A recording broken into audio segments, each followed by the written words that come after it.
The night was quiet and cold. The stars were hidden behind gray clouds, and the wind moved slowly over the metal ground of the outer colony.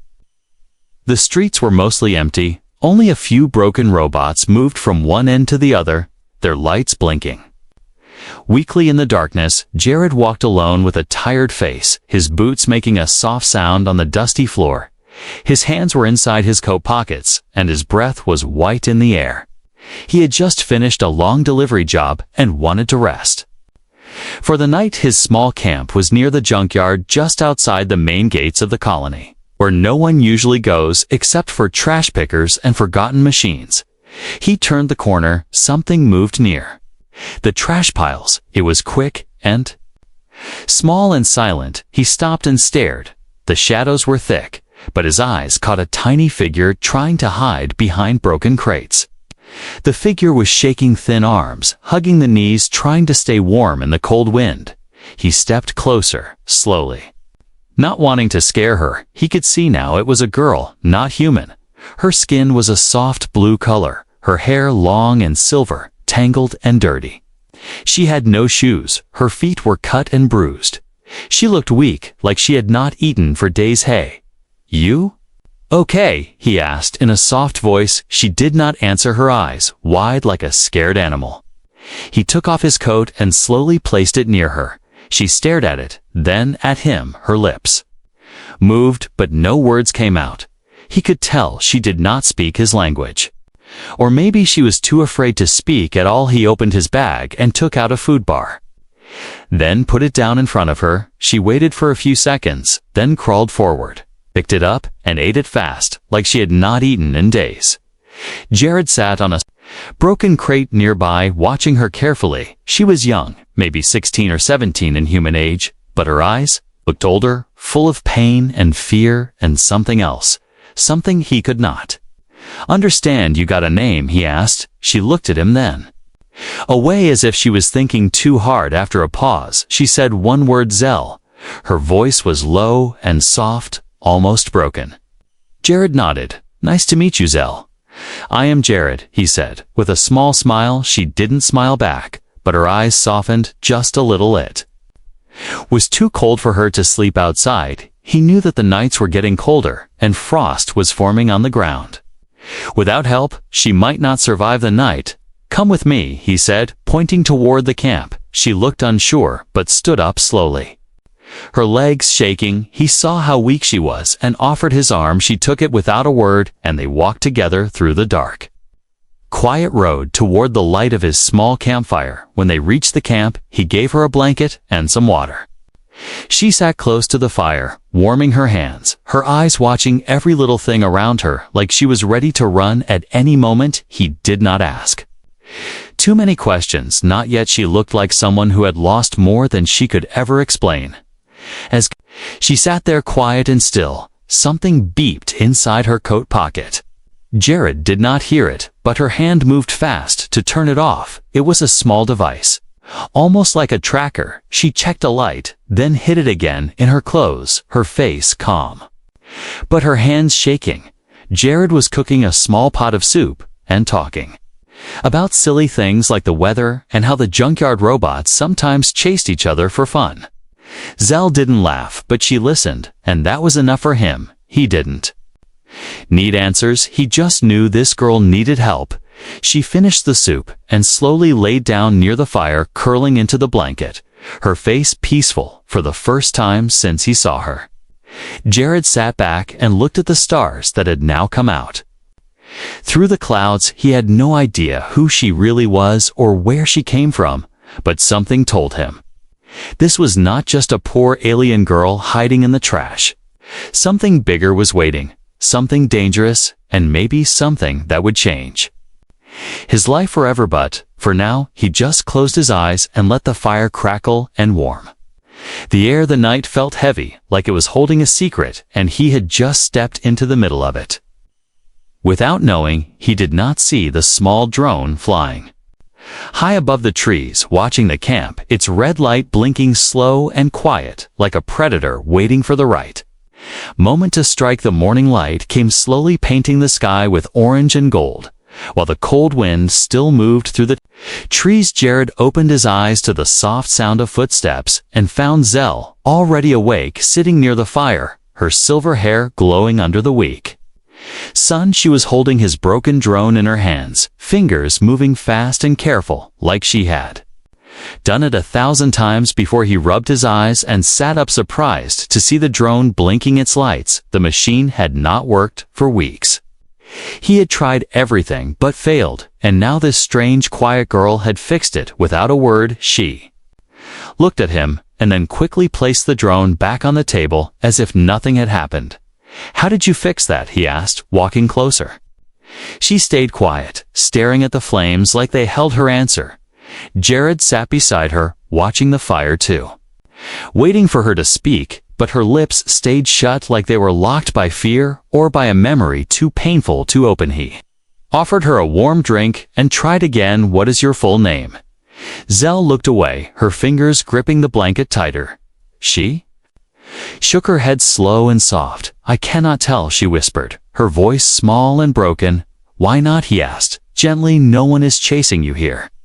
She looked back at him with tired eyes full of shadows and said, "If I tell you my name, you will not help me anymore." Jared felt something heavy in his chest. He wanted to ask more, but he didn't push her. Instead, he just nodded and smiled. "You can keep your name, Zell, for now. Just know I am not going to leave you alone." As the sun climbed higher, Jared showed her how the camp worked. The solar panels, the water tank, the old scanner he used to find scrap. Zell listened closely and followed him around. She seemed smart, quick, and focused, but always quiet, like every word cost her something. Later in the afternoon, Jared went into town to buy food and fuel. He asked her to stay inside the camp and rest. She nodded and promised not to leave.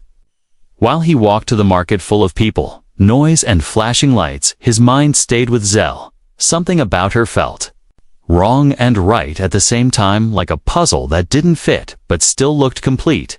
He picked up supplies and chatted with a trader who mentioned that bounty hunters were searching nearby for a high-value target from a lost alien race. Jared tried to act normal, but inside his blood turned cold. The description sounded too close to Zell: blue skin, silver hair, weak body.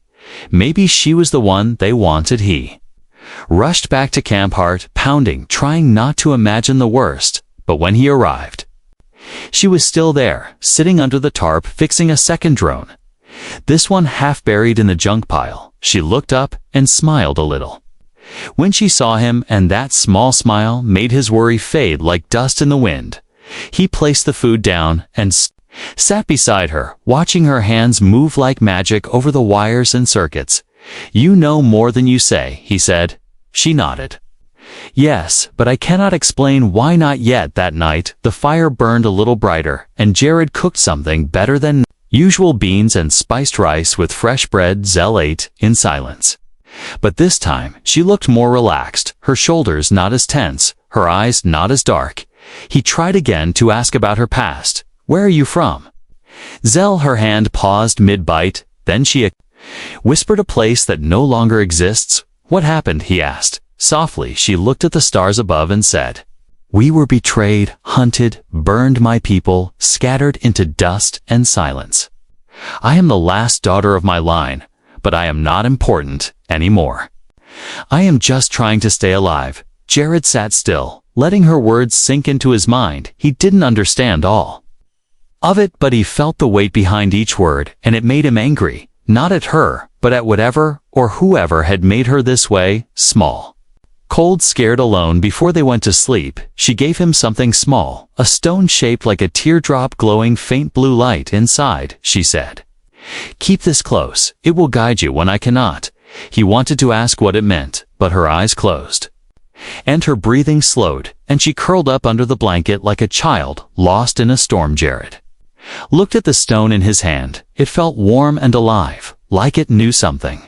He did not. He placed it beside his bed and lay down, staring at the stars that now seemed brighter and sharper than before. He didn't know who Zell really was or what kind of danger followed her, but he knew one thing for sure: his life was no longer the same, and maybe that was a good thing. Or maybe it was the beginning of something much bigger than both of them. Sleep pulled him away.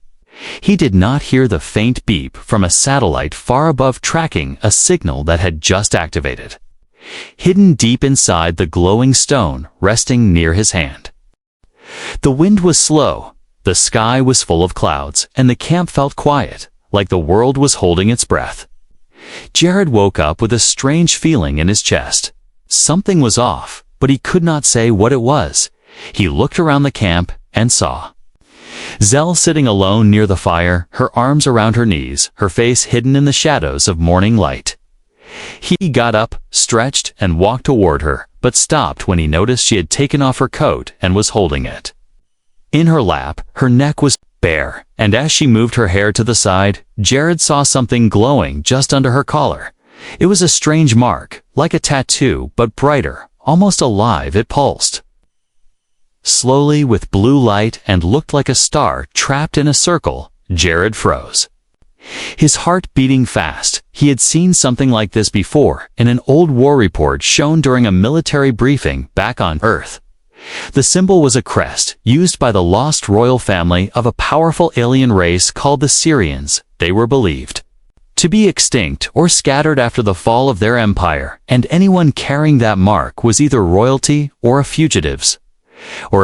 Zell noticed his gaze and quickly pulled her hair back over the mark. But it was too late. Jared had seen it. He tried to act normal, but his mind was racing. She was not just a lost girl, not just a hungry wanderer. She was something more, something dangerous, or maybe something hunted you. Hungry? He asked, trying to keep his voice steady. Zell nodded and gave a small smile, as if she had not noticed his sudden silence. He handed her some dried fruit and turned to prepare the rest of the meal, but he could not stop thinking about what he said. I said say, he left. He asked her to help him scan an old wreck near the edge of the junkyard. He needed parts for the water purifier, and she agreed. They walked in silence, the scanner in Jared's hand clicking softly as it read the metal around them. When they reached the wreck, Zell crawled inside, while Jared waited outside, watching the sky, his thoughts spinning like dust in the wind. She was kind, helpful, quiet, and she had saved his drone, fixed it like it was nothing, and she gave him that strange glowing stone. Why would someone like her be hiding in trash piles unless she was running from something worse than death? Suddenly, he heard a loud bang from inside the wreck and rushed in to find her trapped under a loose panel. He pulled her out fast, and as he did, her shirt tore slightly, revealing the mark again, this time clearly glowing bright under the dim light. Looked at him with wide eyes full of fear. She pulled away and stood up, shaking her head. You saw it, she whispered, her voice almost gone. Jared nodded. Yes, I saw it, and I know what it means. She backed away, her hands shaking. I did not want to bring danger to your camp. I will leave you alone now. You do not have to help me anymore. Jared stepped forward. No, wait, you are not leaving. I saw the mark, and yes, I know it, but I do not care who you are. I care about what you do, and what I have seen so far is kindness, courage, and silence full of pain. I am not throwing you out because of a glowing symbols. Looked at him, tears in her eyes. No one ever stayed before. No one ever said that before. Jared smiled. I am not everyone. I am just a guy who saw someone freezing and helped, and I am still that guy. They walked back to the camp together, slower this time, her head low, his eyes watching the sky as if waiting for something to fall out of. It's when they returned, Jared gave her a new shirt from his storage, and she thanked him quietly as the night came. They sat near the fire again, not talking, just listening to the wind and the sound of distant thunder before sleeping. Jared picked up the glowing stone she had given him. It was brighter now, warmer, almost like it was reacting to the mark on her body. He placed it under his pillow and lay back, staring at the stars above, wondering what kind of storm was coming and whether he was strong enough to face it. Far above the planet, a ship hovered in silence, cloaked and deadly, its scanners locked on a faint signal coming from the ground, a signal that had once belonged to a royal heir, a signal. Thought lost forever, until now inside. The ship, a cold voice whispered to the crew, "We have found her, prepare to retrieve the asset and kill anyone who stands in the wave." The morning came with thick fog covering the trees and the junkyard like a soft white blanket. The air was heavy, the ground was wet, and every sound felt louder than usual. Birds flew low and quiet. The robots that usually moved around were nowhere to be seen, as if they had sensed something before it came. Jared stepped outside the tent and stretched his arms. The sky above was pale and silent. He looked around and felt a strange chill, not from the cold, but from something deeper, something in the air that whispered danger. He turned toward Zell, who was already awake, checking the power lines and adjusting the solar panel. Her hands moved fast, but her eyes kept scanning the sky as if expecting something to follow you. "Feel it too?" he asked. She paused and nodded. "Yes, it is too quiet and the fog came too fast." Jared picked up his scanner and walked around the edge of the camp, just to be sure everything was safe, but the numbers on the screen flickered strangely, and the signal line kept jumping like something was interfering with the readings. Back in the camp, Zell packed her small bag. Without a word, she placed the glowing stone inside a cloth and tied it tightly, then looked at Jared with calm fear in her voice. "They are coming," she said, "and this time, they will not ask questions." Jared stared at her. "Who?" he asked. She answered with one word, "Hunter." C. rushed into his tent and pulled out his emergency supplies, a flare gun, a small laser tool, 2 vials of stim, and his old wrist communicator, the one with a jammer function. He handed the communicator to Zell and told her to stay close. If the signal was being traced, the jammer could block it for a short time. They moved out of the camp, leaving the fire cold and the tents open. They took only what they needed and went into the forest, where the fog was thicker and the trees stood tall like ancient guards. Jared led the way, using his compass, while Zell stayed close behind her hand, gripping the jammer tightly, her eyes scanning every shadow. Suddenly, a sound broke the silence, a low hum like engines above the trees. Jared looked up and saw the shape of a ship hidden behind the clouds, slowly moving across the sky. He pulled Zell into the bushes, and they waited, holding their breath as the sound passed overhead, then faded into the distance. "That is one of them," she whispered, voice shaking. "That is a scout ship. Once it finds us, the others will follow." Jared nodded and stood up.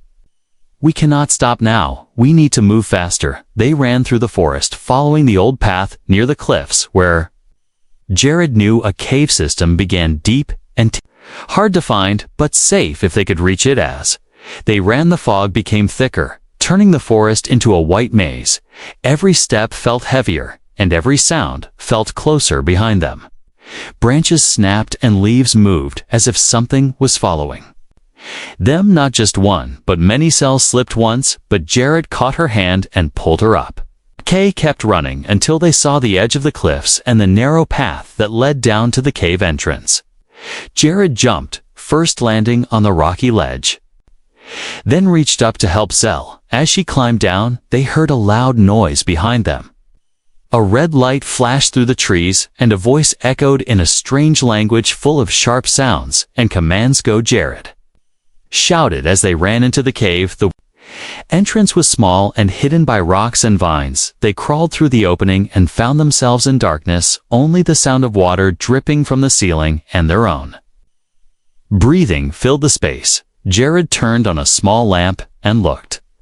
Around the cave was deep and wide, with old carvings on the walls, symbols he did not understand, but Zell stared at them with wide eyes. "This is one of the safe places," she said, her voice low and full of memory. "My people built these before the fall. To hide, to rest, to wait." They sat near a corner and rested for a while, breathing slowly, listening carefully. Outside, the fog still covered the land, but the sound of boots and scanners moved around like shadows hunting without mercy. Jared looked at Zell, her face pale but calm, her eyes shining in the dark like stars. She was not just running to survive. She was running toward something. A place, a goal, a promise made long ago. And he was now part of it, whether he wanted or no. Asked her why. Are they after you really? She looked at him and said, because I carry the code, the last key to awaken the memory vault of my people. If they get it, they will erase the truth forever, and no one will know what really happened. Jared stood up and took her hand. We will not let that happen, he said. Not while I am still breathing. And she smiled for the first time, a real smile full of light and hope and strength. Outside the cave, the red lights moved away. The hunters had missed them for now, but the signal was still alive, and more ships were coming. The real hunt had only begun. The cave was quiet, the walls cold and wet. The air smelled of stone and something older, something ancient that whispered through the silence. Zell sat near the carved wall, her fingers gently tracing the symbols, her eyes locked in thought. Jared stood nearby watching her, his heart still racing from the escape, his hands still shaking from the fear he had pushed away. Walked slowly toward her and sat down beside her. She looked at him and held out a small object wrapped in cloth. He took it and opened the fabric, revealing a crystal shaped like a teardrop, glowing softly with blue and silver light. It pulsed in his hand like a heartbeat, like it was alive. This is the key, she said softly. The one they want, the one they fear, and the one they would destroy all life to control. Jared stared at it, confused and amazed. What does it do? He asked. She looked at him with a steady gaze. It opens the vault that holds the memories of my people, the truth of the war, the betrayal, the real reason we were hunted. The vault will only open if someone pure of heart holds the key and makes the choice with no gain, only trust. Jared laughed a little unsure. I am not pure. I am just a delivery guy with an old camp and a broken past. She shook her head gently. But you helped a stranger. You gave food. You gave warmth. You gave your fire to someone everyone else ignored. And that is enough. He looked down at the crystal. Its glow was warm and strange, like it knew him already. He could feel a soft hum in his palm, like a distant voice calling, not with words but with feeling, with emotion, with memory, not his own. What happens if I take it? What happens to me? He asked. Zell paused, then said, it will link with your mind. It will show you what must be known, and if you accept it, you will be bound to its path. Your fate will no longer be yours, but something greater, something heavier, but not without light. Jared stared into the glow. For a long time, his heart pulling in two directions. Part of him wanted to run, to leave all of this behind, to go back to his quiet life, his simple routine, but another part, stronger, louder, wanted to know the truth, wanted to protect this girl who was more than she seemed, and maybe protect something bigger than both of them. He closed his eyes and whispered, okay, I will do it. I will make the choice. Moment he said those words, the crystal flared with bright light. Not blinding, but pure and warm. It floated from his hand and hovered before his chest, then slowly sank into his skin, disappearing without pain. Only a wave of warmth that filled his whole body. Jared gasped as a flood of images rushed into his mind, visions of stars, burning ships, falling skies turning red, children crying, a great city shining with light and then consumed by fire. He saw the Council of Elders. The betrayal from within, the last ship that carried the child, the girl, the hope. His hands trembled as he opened his eyes. Zell was watching him, her eyes wide with wonder and something like sorrow and joy mixed in one. You saw it? She asked. He nodded yes. All of it and more. I felt their fear, their love, their pain, and I understand now why they must not win. Zell placed her hand on his, the glow of the crystal now faint under his skin. Like a tattoo of light, you are the first human to ever hold the memory key, she said. And now you are part of our story. You are no longer just a man. You are a guardian of truth. Jared took a deep breath, the weight in his chest heavy, but his mind clear. What do we do now? He asked. Zell stood and walked toward the deeper part of the cave, beyond the carvings, where the air grew warmer and the walls began to glow faintly with ancient power. We go to the vault, she said. We show the galaxy what really happened, and we bring back the truth they buried. We do not run any more. They packed their things, quietly left behind only the remains of the fire, and stepped deeper into the cave, where the path curved down into the earth like a spiral of stone, leading to a place untouched by time. As they moved, the light inside Jared's chest began to glow brighter, guiding the way through the dark tunnels ahead, each step bringing them closer to something old, something powerful, something waiting for centuries to be awakened by the heart of one who chose kindness over silence and courage over fear. And far above in the sky, the ships had multiplied their scanners, sweeping the land, their commanders shouting in unknown tongues, their goal now locked on the one who had made the choice they never expected, a human who had touched the flame and dared to keep it alive. The tunnel was narrow and dark, the air thick with age and mystery. Each step echoed through the stone walls like a soft warning from the past. Jared followed Zell deeper into the earth, his hand brushing the wall, where strange glowing patterns appeared with every touch, the light from his chest gently flickering in rhythm with his heartbeat, showing them the path hidden for so long. Zell moved with purpose, her eyes focused ahead, her face calm, but her body tense, like she had been here before, in dreams or in memories passed down from her ancestors. The silence between them was not empty, it was full of thoughts and questions and fears they both felt but could not name. After what felt like hours, the tunnel opened into a massive chamber so wide it disappeared into the shadows. Above, the walls were carved with symbols and stories, ancient scenes of peace and war, of birth and destruction, of stars rising and falling like waves on a great ocean. At the center of the chamber stood a tall stone arch wrapped in vines of light, pulsating gently like it was breathing, waiting. Watching, Jared stepped forward, drawn by the energy in the air. The ground beneath his boots shimmered with faint lines forming a circle around the arch. Zell stood beside him and placed her hand on a panel near the base. A soft hum filled the room, and the arch began to glow with soft blue fire. "This is the memory vault," she whispered, voice trembling. "This is where our truth sleeps, waiting for someone strong enough to wake it." Jared looked at her, then at the arch, his heart pounding.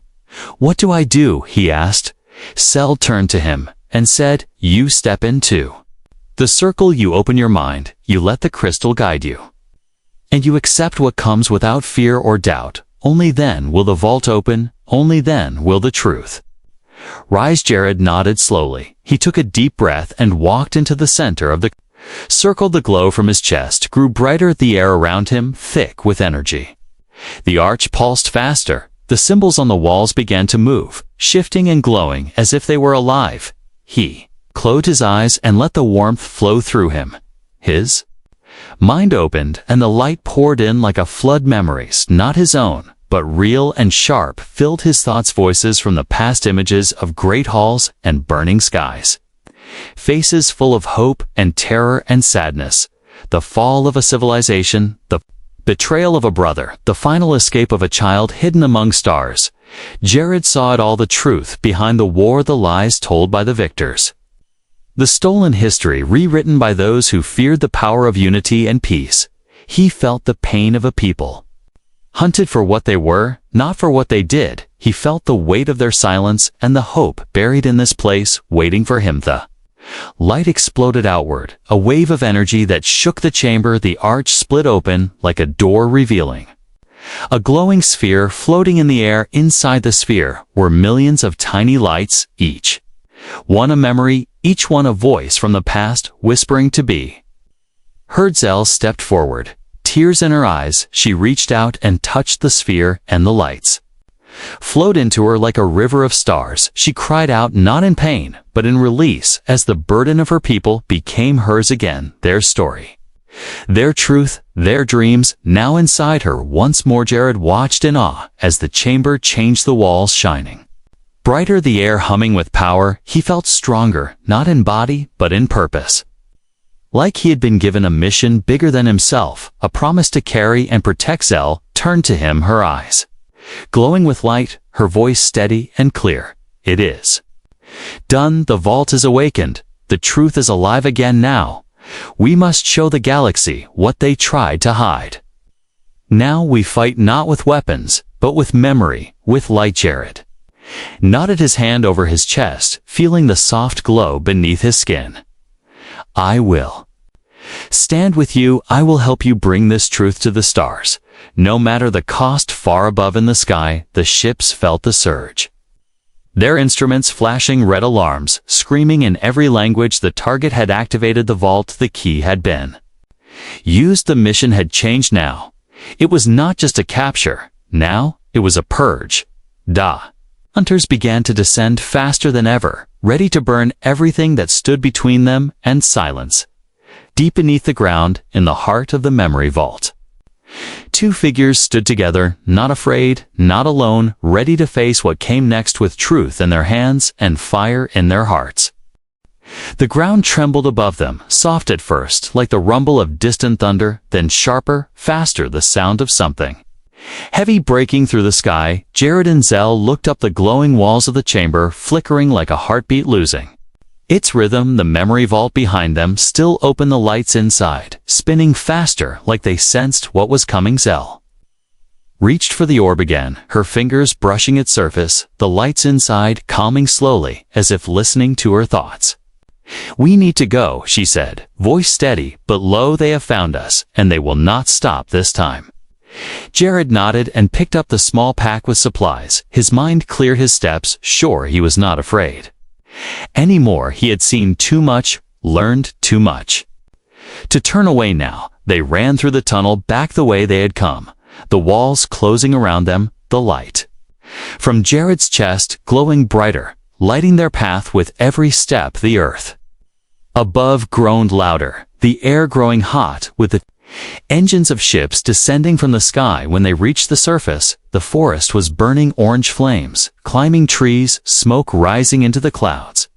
Ships hovered above like silent birds of death, their red lights scanning every inch of ground.